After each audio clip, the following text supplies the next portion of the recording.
So JBL soundbars have always been good, and they've always brought with them a lot of extra features, but personally I've always felt that JBL soundbars were a little clunky, specifically because of their software and audio normalization. But now we have the JBL Bar 500, and this soundbar gives you a really big bang for your buck, but more importantly, its software is a lot more refined, and in general, you can think of the JBL Bar 500 as a souped up JBL Bar 300. Now we're going to pricing. The JBL Bar 500 has a retail price of $600, but just knowing JBL, I do expect this soundbar to go on sale on a regular basis, but overall I do feel that the JBL Bar 500 gives you a really big bang for your buck. So if you want to pick this soundbar up, it'll be linked down below.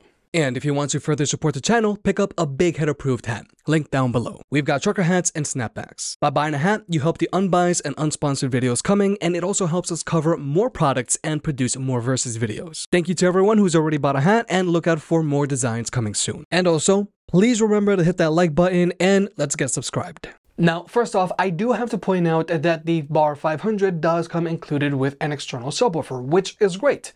But some people might just not need or have the room for an external subwoofer.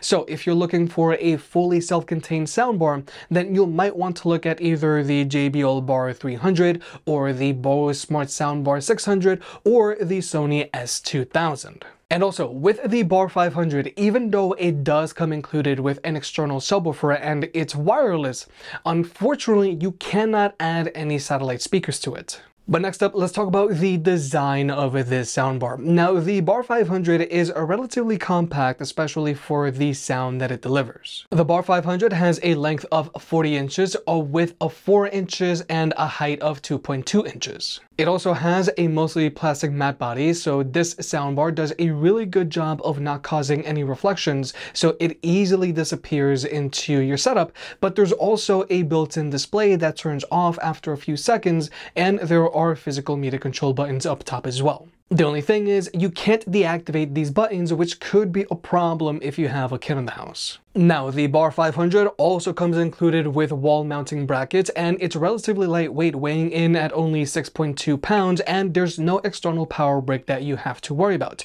You just plug in directly into the AC port. So, given that the soundbar comes included with a wall mounting kit, it's relatively lightweight and there's no external power brick that you have to worry about. Wall mounting this soundbar is relatively easy, but even if you don't plan on wall mounting this soundbar, just not having an external power brick to worry about just gives you a cleaner overall setup. But also, like I mentioned earlier, the Bar 500 comes included with an external subwoofer. Now, this external subwoofer also doesn't have a power brick that you have to worry about.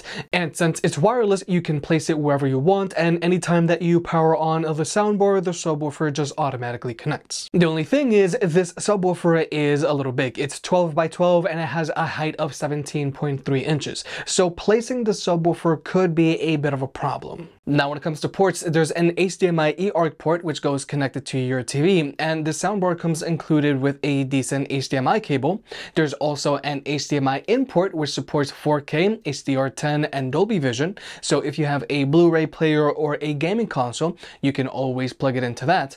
And if for some reason your TV doesn't have an HDMI ARC port, the soundbar still has an optical port, but there's also an Ethernet port, which is rather rare for soundbars these days. So if you want to hardwire this soundbar into your network, you can also do that. And there's also a USB-A port, so you can always plug in a USB stick and play music off of it. But if you want to, you can always connect the soundbar up to your Wi-Fi network, and I recommend that you do so that you can get the most out of it. Now, the soundbar has support for both AirPlay 2 and Chromecast, so whether you're an iPhone or an Android user, you can always stream music to it as long as you're on the same Wi-Fi network as the soundbar. But the soundbar also has Bluetooth, so you can always still connect to it without needing Wi-Fi. Now, this soundbar also comes included with a decent remote control with really good tactile clicky buttons, but personally I never use the controls on my soundbars, and instead I just prefer to use their app. And thankfully, JBL now has a sleek app for their soundboards. Now from here, you can easily adjust the EQ on this soundboard to your liking. You can also easily do an audio calibration, and you can delay the audio sync if you have to. But also from here, you have access to your remote control where you can toggle your source, adjust the volume, and adjust your Dolby Atmos settings. But now let's talk about sound. Regarding speaker setups, the Bar 500 has a total of 3 tweeters on it. One shoots out the front and is located in the middle, and the other 2 shoot out the sides. And there's a total of 4 speakers that are also located in the middle, and they all shoot out the front as well. And unlike the Bar 300, the Bar 500 does not have any exhaust ports found on it. All of the bass production is handled by the external 10-inch subwoofer. But now we're going to jump into the sound test. The Bar 500 is playing at 75% volume, and we're going to be cycling between having Dolby Atmos turned on and off, and we're also going to be using the internal speakers found on the 2023 Sony Bravia X90L TV, and they're going to be playing at max volume. Take me up to heaven. Yeah, she got me reaching still. Nothing to stop me falling. Who knew that love could kill? I don't wonder why I'm breathing heavy like the weight of it's on my chest. On my chest. Cause it ain't no lie, I need it more than any metaphor could express.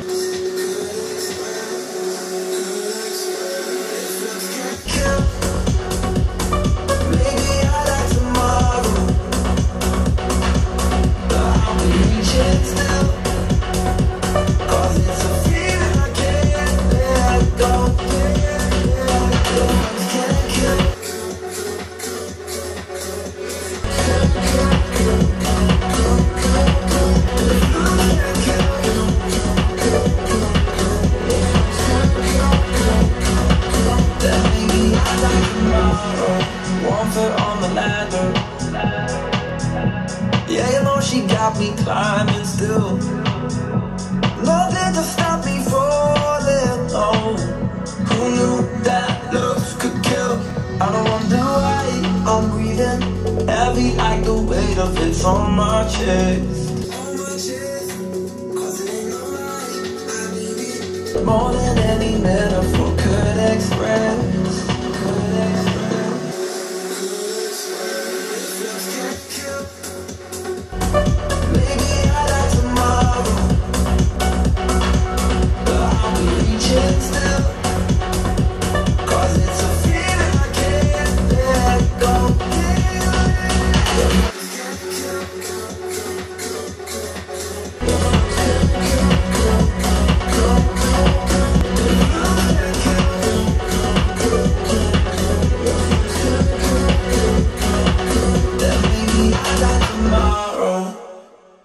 So like you may have just heard, obviously a soundbar is going to sound better than your TV's built-in speakers.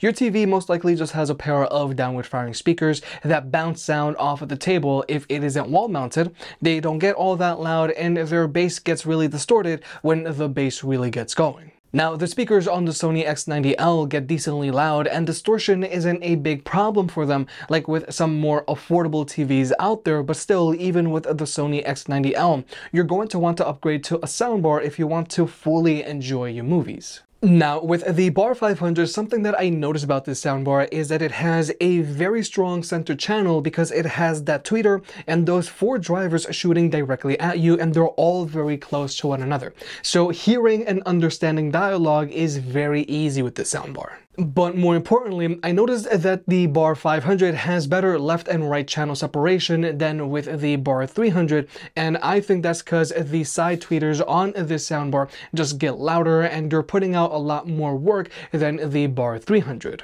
But there is still no sense of verticality with the soundbar because the soundbar just doesn't have any upward firing speakers on it. But overall, I do feel that the JBL Bar 500 does a much better job of immersing you in your content than the smaller Bar 300, because this soundbar does a better job of giving you a more distinct left and right channel, and I feel that's because the tweeters on this soundbar are just able to get louder. But also, the audio normalization on this soundbar is a lot better this time around, because with, let's say, the JBL Bar 5.0, and this is one of JBL's older soundbars, and personally I like this soundbar specifically because it has a lot of bass, because it has these two built-in subwoofers.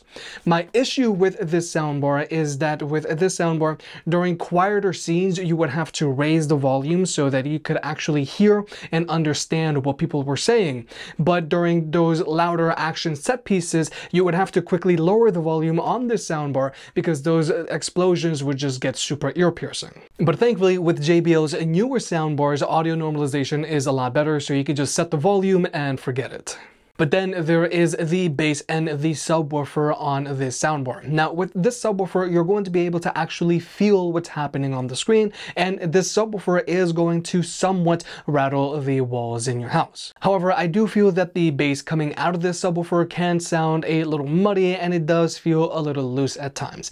And just given the sheer size of this subwoofer, I can't help but feel to wish that I wish it would put out a little bit more bass. Now you can always go in and adjust the EQ of this soundbar, and if you go in and raise the bass, you're going to get more out of it. But still, the bass can sound a little muddy at times, and sometimes it can get a little overpowering. Overall, this is a decent performing subwoofer, and it's going to get the job done.